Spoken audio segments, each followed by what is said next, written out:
that's kind of how I felt playing against them. Like when I should have gotten a lead, I didn't. And then when they had a lead, they never let go of it. And they didn't give us like any angles to actually where they would throw that lead. So playing against them just felt like playing against the wall or just like banging my head against the wall.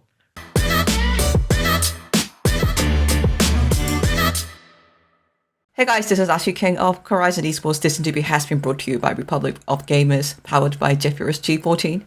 And I'm joined by Massu, the bot laner of FlyQuest, after they do go against T1 on the second stage of 2024 MSI play-in stage.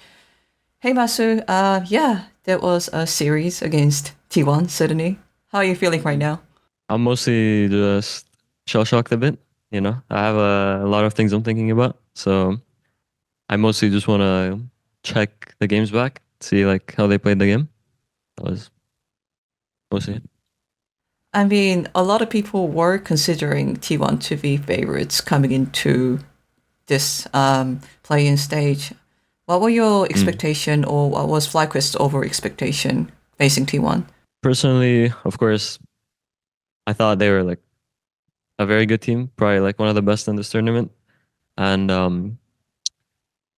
I don't really like set expectations or like think of oh, we're gonna lose to them or we're gonna win to them. I just thought that we had a chance to win against them, especially if we played our own game, kind of. But of course, I thought they were gonna be really hard to go up against. I thought they were probably gonna beat us, but I just wanted to take it more as a learning experience. What was FlyQuest win condition coming into today's series, and in which point did it kind of didn't go the way that you guys planned it? I don't know if we had like an exact win condition coming into the day or like a specific one before the draft or anything. Um, Sometimes it was just like maybe targeting Zeus's pool or catching him on side, stuff like that. Um, but in the actual game, it felt like they didn't give us any really options once they got a lead. It was hard to see like any hole in their defense, and I felt super useless both games, so I wasn't really sure. Is it what you mean by when you said shell shocked earlier in the interview? Um, just like the first game, especially, they just ended out of nowhere, and then the only thing I could think about was like the Mad Lions game. So that was one thing, and yeah, I guess that was mostly it. Just like the first game, I had a pretty good matchup. I didn't do as well as I should have, and I didn't get the lead that I needed to. And then they kind of just heralded mid and ended the game at 17 minutes. So yeah. I mean, like when I talk to the Western players, they'd often talk about, especially the mid game macro, that Mm. Asian teams do seem to have more speedy macro compared to NA or EU teams. How was it laning Yeah. against Gumayushi and Keria? Because Keria also got to play his signature picks, Tam Kench and Ash, and you also got to play some of your more favorite bot lane champions at the bot. Yeah. Honestly, it was definitely like one of the hardest things I've played, even though I think some of that is like pressure that I put on myself. So I didn't play nowhere near as well as I should have. You And just then said the earlier other that you part, don't think about the opponent and you just contracted contracted yourself. yeah, I mean, of course, like I try not to think about it, but sometimes it gets to my head, you know? And then I think they played really well, of course. I think they're both completely like monster players. Gumayushi, I can like in the game, I guess at some point I just thought like he's so aggressive and cocky in a good way. So it was like that's kind of how I felt playing against them. Like when I should have gotten a lead, I didn't. And then when they had a lead, they never let go of it. And they didn't give us like any angles to actually where they would throw that lead. So playing against them just felt like playing against the wall or just like banging my head against the wall, kinda. So yeah. This is more generic question leading up from one of the things that you just mentioned.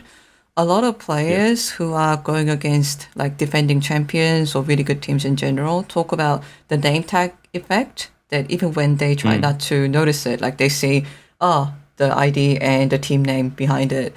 okay, their play style changes slightly, and is it related Mm. to what you thought about, playing around cockiness, playing around confidence based on your lane priority? Kind of like I wouldn't say the name tag is like actually that much of a impact.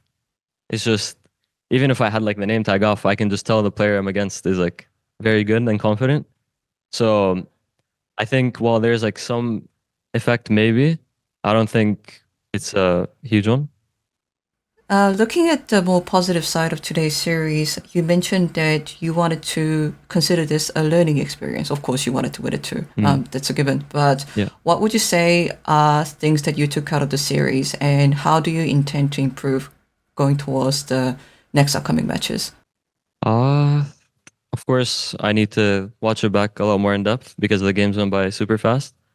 But I think just the biggest things I noticed were like the way they set up plays, the way they like controlled their waves, and when they put vision down, like how they didn't really give like any angle for you to kill them when they put vision down. They didn't put any angle for you to kill them when they were making a play on the other side.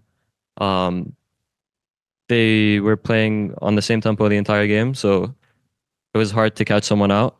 And yeah, basically we got dove once, and then it was like a whole cycle where they never let go of that one side of the map that they had control on. So they just like did it again and again. So stuff like that, I really need to review and learn from.